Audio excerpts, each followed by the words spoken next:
This is the Tesla Model X. Now the reason I've chosen this car is because it's got black paint, and Tesla paint's not always the best to deal with. It can be really cheap and nasty compared to your European stuff. So today we're going to be going for the 2 bucket method, as this is a brand new car that he's just got a couple of weeks ago. So we want to make it as clean as possible without causing any damage to the paintwork. So we've got my wash bucket here and we've got my rinse bucket as well.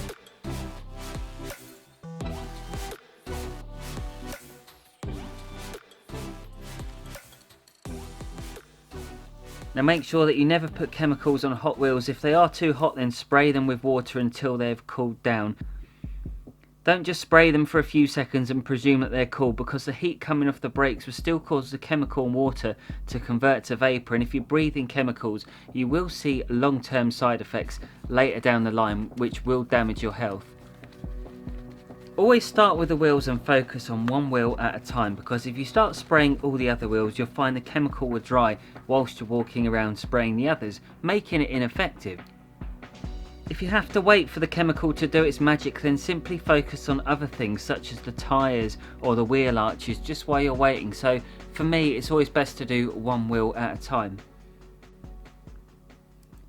If it's a nice car and you love it, then avoid acid wheel cleaners at all costs. Now I do occasionally use them myself, but not if the client is paying for a top class service. If you use wheel willies or ease-air brushes, then start top down, because what will happen is the water will carry down a good portion of dirt to the bottom of the wheel, further reducing the risk of causing any scratches.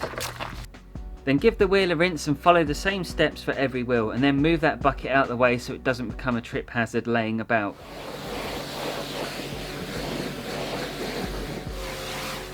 As this is a thorough wash, we will be giving the car a rinse starting from top to bottom, and what we're going to do is just blast off some of the loose dirt. So it's not going to take off all the dirt, but it's just going to blast off some of the loose bits that are lightly sitting on the surface of the paint.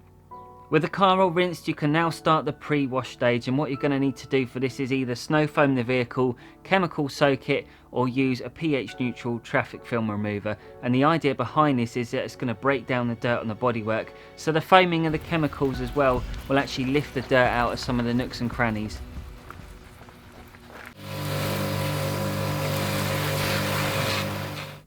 When it comes to washing your car, you need to make sure that you have a cool, cloudy, dry day to reduce the risk of any water drying too quickly on the paintwork.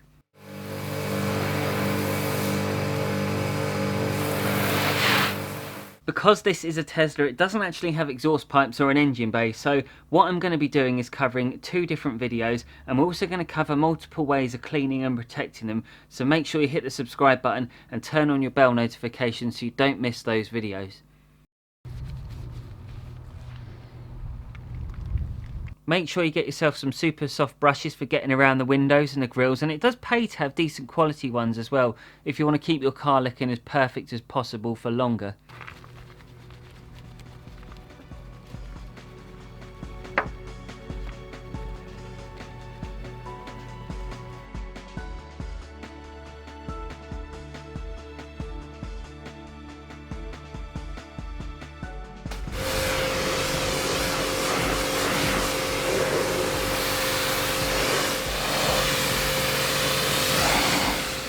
So I mentioned earlier in the video that I'm using the 2 bucket method for this car, and this is because it's a more expensive wash. So the client has agreed to pay more, so it allows me more time to spend working on this car, as he wants it looking its best all the time. So if you're cleaning your own car and you care about the appearance of it that much, then the 2 bucket method is going to be perfect for you. However, if you're not too bothered about it, then the 1 bucket method is absolutely fine. So it's your call, it's your car, it's your choice. For me, personally, I only use 1 bucket on my own car because it's not really a nice car. It gets used and abused on the farm, so we don't really care about it that much. But let me know in the comments section below, are you a 1 bucket person or a 2 bucket person? Now these buckets have very deep grit guards to catch in all the loose bits, and the good thing about the white buckets is the fact you can see how much dirt you've actually collected during the wash stage, and that's something you can't always see with black buckets. Once you've used a clean wash mitt on one pass on the car, you need to put it straight in the rinse bucket and wring it out. So this is probably one of my favourite cars to work on because of just the shapes of it. I mean, everything's super smooth, and look at this for a windscreen. You get one crack in that, that's going to cost you a bomb. The direction you should be washing in is straight lines, but even if you have the best intentions in your mind of going in straight lines, you always end up going in circles eventually. And don't say you don't, because I know you do. Everybody does it. When I clean a car, I only like to do one side at a time, and I like to go about 2/3 down, so I save the bottom till very last. So I actually make my way around the whole car through the top section, and then I go round again just to focus solely on the bottom.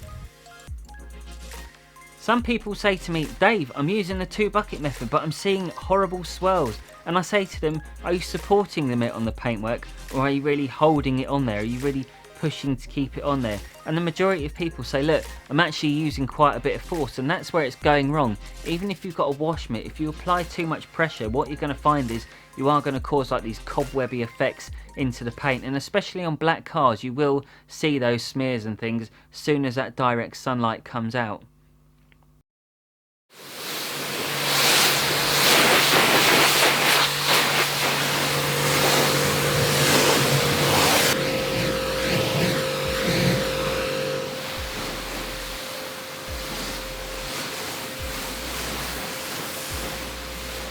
If you want to get a perfect finish when drying your car, I always recommend that you use fresh, clean microfiber towels. Now, one of the things that you actually face with microfiber towels is they don't actually absorb much water when they're completely dry. I tend to recommend spraying a little water onto the towel before drying the car, because what actually happens is it helps absorb the water. Now, I know that sounds confusing, but microfiber towels don't easily absorb water when they're dry. So by doing that, what it will actually do is cling the dirt onto the towel and pull it off the paint. So it's a really good technique to use. So when it comes to drying the paintwork, make sure you leave the lower section till last, because what you could find is you could pick up a bit of road tar, because that's something you normally take off after the drying process. So you don't want to go picking a bit up and then you wipe the cloth over to the top, and then all of a sudden you get a nasty scratch, especially on paint like this. So the reason I'm doing this video is because I did a basic valet at the same location for the same client, and this time he wanted to go for something a little more detailed, because it's a brand new car and he wanted to keep it looking its best. And I want to show you guys that customers can choose both options of a basic cleanup for a car that doesn't mean much to them, compared to a brand new car that means everything to them. Normally at this point I would say it's time to bring out the quick detailer spray. However, this video is being left on a cliffhanger, ladies and gentlemen, and that is because it's actually part of another video. And in that video I give an honest in-depth review of a ceramic spray sealant that has had many people left furious, including myself in the past, with streaking on black cars. So it's going to be a really interesting video. So for that part of it, I'm going to be giving the car a clay bar and a machine polish, and I want to prove once and for all if this mystery ceramic spray is any good.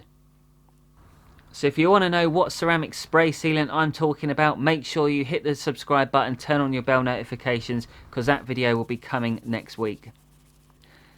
So let me know in the comments section below, what do you prefer? Do you prefer the 1 bucket method or the 2 bucket method? I really want to get your feedback on this. I want you guys to get involved, and I want to let everybody know in a couple of weeks' time what the results are. And I'm just so fascinated to see what percentage of you actually go to that extreme of using the 2 bucket method. So look, I'm going to love you and leave you, and stay tuned because I've got another video coming next week.